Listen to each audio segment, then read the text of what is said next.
তো শুভ দুপুর বন্ধুরা, আজকে চলে এসেছি আর একটা জিনিস শেয়ার করতে। গ্রামের পরিবেশটা তো সুন্দর লাগে, শহরের একরকম পরিবেশ, গ্রামের একরকম পরিবেশ। তো আকাশটাও কত সুন্দর দেখো, সব দেখাচ্ছি। চারিদিকে সবুজ পরিবেশের সাথে একটা জিনিস শেয়ার করছি।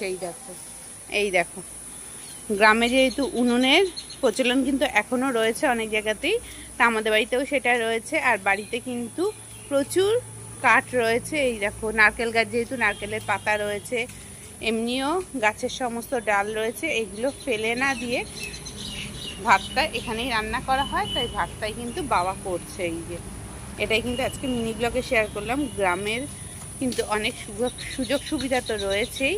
এই চারিদিকে গাছপালায় ভর্তি, প্রচুর কাঠ বাড়ির থেকে কিন্তু পাওয়া যায়। একটাও আমাদের কেনা কাঠ নয়, সব বাড়ির গাছের কাঠ। সেগুলো দিয়ে কিন্তু ভাতটাই শুধু রান্না হয়, আর বাকি রান্না হয় এই যে এইদিকে রান্নাঘর ওইখানে। তো এটাই কিন্তু আজকে শেয়ার করলাম এই যে সবুজ পরিবেশের সাথে। চলো টাটা সবাইকে।